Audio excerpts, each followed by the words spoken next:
अस्सलाम वालेकुम viewers, I am Hina Mahjabeen. I hope you all will be fine. आज मैं आपके साथ शेयर करने वाली हूँ EDU's 430 ICT इन एजुकेशन की GDB नंबर 1 का idea solution. But idea solution share करने से पहले अगर आप मेरे चैनल पर न्यू हैं दैन प्लीज़ मेरे चैनल को सब्सक्राइब कर दें, बेल आइकन को क्लिक करना मत भूलिएगा ताकि upcoming lectures, different assignments, quizzes and papers के नोटिफिकेशंस आप तक पहुँच जाएँ।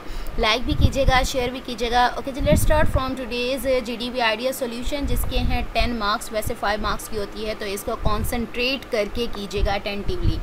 ड्यू डेट है इसकी 11 जुलाई। और अगेन एंड अगेन मैं आप लोगों को बताती होती हूँ, क्वेश्चन टाइटल या फिर लर्निंग ऑब्जेक्टिव असाइनमेंट या GDB में राइट किया होता है तो उसे ज़रूर पढ़ा करें।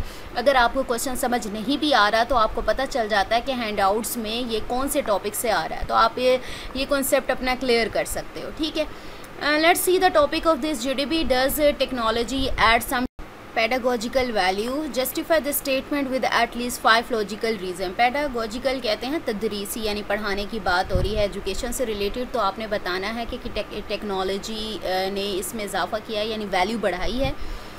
Justify the statement, eight least 5 logical reasons देने हैं आप लोगों ने, और यहाँ पर आपको वर्ड लिमिट बता दी गई है। यहाँ पर 170 to 200 वर्ड लिमिट है। अगर इससे एक्सीड किया यानी कम भी ना हो और ज़्यादा भी ना हो, अदरवाइज़ मार्क्स डिडक्ट हो जाते हैं। और बाकी इंस्ट्रक्शंस आप लोग खुद पढ़ लीजिएगा।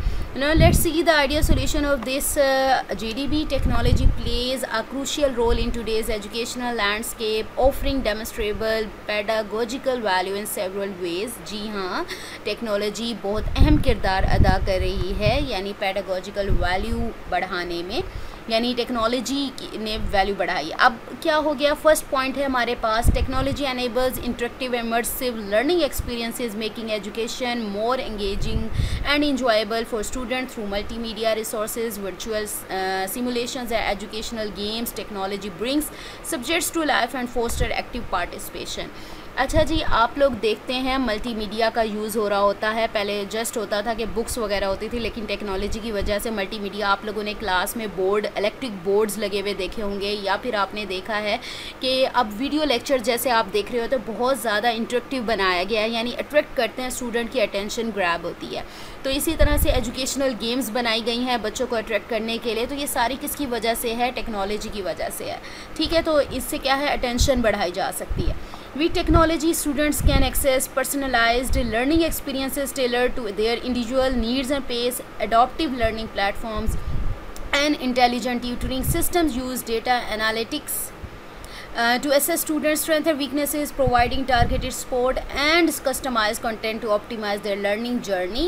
अब पहले ये तो होता है ना कि अगर टीचर कर रहा है तो एक ही वे में अगर पढ़ा रहा है तो ठीक है, सारे स्टूडेंट्स एक ही वे में जा रहे हैं, लेकिन टेक्नोलॉजी के थ्रू आप अपनी स्पीड के अकॉर्डिंग, जैसे आप लेक्चर सुन रहे होते हैं, कुछ लोगों को तेज़ी से समझ आता है यानी फास्ट स्पीड में समझ आता है, कुछ को स्लो में आता है, या कुछ को देर से समझ आता है, कुछ को जल्दी समझ आता है। तो इस तरह से एडॉप्टिव लर्निंग प्लेटफॉर्म यानी डेटा, यानी अपनी जो लर्निंग है आप सीख सकते हो इनके ज़रिए, और इसी के अकॉर्डिंग यानी आपकी जो इंडिविजुअल नीड्स वगैरह हैं या स्ट्रेंथ्स या वीकनेसेस वगैरह हैं उसी को मद्देनज़र रखते हुए यानी एनालिसिस करने के बाद आपको सपोर्ट प्रोवाइड की जाती है। तो ये किसके थ्रू है? ऑब्वियसली टेक्नोलॉजी के थ्रू है।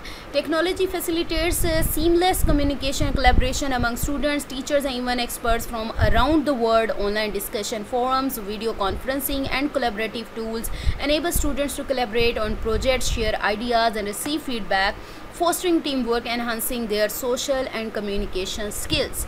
यानी टेक्नोलॉजी से आप कोलैबोरेट कर सकते हो, यानी मिलजुल कर बैठ सकते हो, कम्युनिकेट। अब बजाय इसके ये नहीं है कि आप इकट्ठे एक जगह पर बैठे हुए, नहीं, आप इलेक्ट्रॉनिक्स को यानी इंटरनेट को यूज़ करते हुए, यानी ऑनलाइन डिस्कशन फॉरम्स अवेलेबल हैं। अब अपनी असाइनमेंट की ही बात कर लो, यानी अगर आपको नहीं आती असाइनमेंट तो आप क्या करोगे, इंटरनेट पर सर्च करोगे तो आपको डिफरेंट फॉरम्स मिलेंगे, या अपने फ्रेंड्स से डिस्कस करोगे। वीडियो कॉन्फ्रेंसिंग मीटिंग्स की बात कर लो तो वीडियो कॉन्फ्रेंसिंग होगी, तो इस तरह से कोलैबोरेट करते हुए आप अपने आइडियाज़ शेयर कर सकते हो। यानी स्टूडेंट बता रहे हो तो भाई इसका आइडिया ये है, तो क्या है, आप चैलेंजेस मिलेंगे आपको, ठीक है, फीडबैक मिलेगा। जैसे आप लोग अपना कोई भी क्वेश्चन डाल देते हो सोशल मीडिया पर तो आप लोगों को उसका फीडबैक मिलता है, तो इस तरह से आपकी जो कम्युनिकेशन और सोशल स्किल्स हैं वो भी एनहांस होंगी।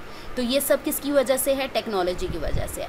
The internet serves as a vast repository of knowledge, providing students with instant access to a wide range of information resources.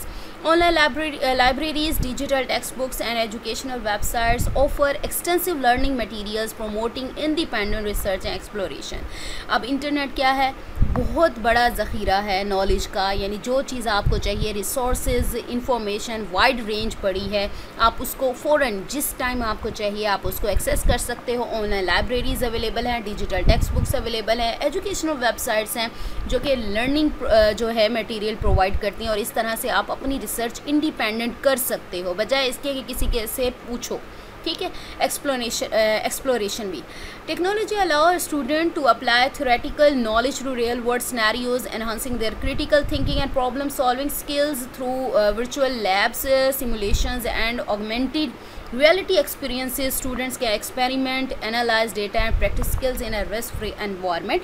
Risk free, जैसे लैब में बैठे हो, अगर मैं केमिस्ट्री लैब या बायो लैब की बात करूँ, थोड़ी सी रिस्की होती है, तो यहाँ पर ये चीज़ नहीं है। टेक्नोलॉजी की वजह से आपके पास मशीनरीज आ गई हैं, ठीक है, जदीद टेक्नोलॉजी आ गई है। इवन आप इंटरनेट पर बैठे ही रिसर्च कर रहे होते हो और जो रियलिटी एक्सपेरिमेंट्स हैं वो देख रहे होते हो, प्रॉब्लम सॉल्विंग स्किल्स आती हैं। अगर मैं भी बात करूँ ना, आप रिसर्च करते हो ना जब इंटरनेट पर, तो आपको बहुत सारी वो चीज़ें भी पता चलती हैं उस टॉपिक से रिलेटेड जो आप नहीं ढूंढ रहे होते, यानी आपका नॉलेज क्या होता है, इंक्रीज़ होता है। सिनेरियो बेस पर आप अप्लाई कर सकते हो, जैसे आपकी असाइनमेंट्स वगैरह आ रही होती है सिनेरियो बेस, तो ये सारी चीज़ें किसकी वजह से है? टेक्नोलॉजी की वजह से है, जो पेडागोजिकल वैल्यू इंक्रीज़ करती है ये सारी टेक्नोलॉजी। अब मैंने ये 5 पॉइंट्स बता दिए, ज़रूरी नहीं है यही पॉइंट्स है, और भी बहुत सारे पॉइंट्स आप इसमें ऐड कर सकते हो। आपने इसे अपनी वर्डिंग में राइट करना है, अदरवाइज़ 0 मार्क्स होंगे। मुझसे स्टूडेंट पूछ रहे होते हैं एज़ इट इज़ लिख दें, भाई एज़ इट इज़ नहीं लिखते होते, ठीक है। ये आइडिया होता है कि आपको पता चले, जैसे समझाने के लिए कि इसका कैसे आप एक्सप्रेस कर सकते हो अपने व्यूज़ को। मुझे अपनी दुआ में याद रखिएगा, अपना ख्याल रखिएगा, टेक केयर, अल्लाह हाफिज़।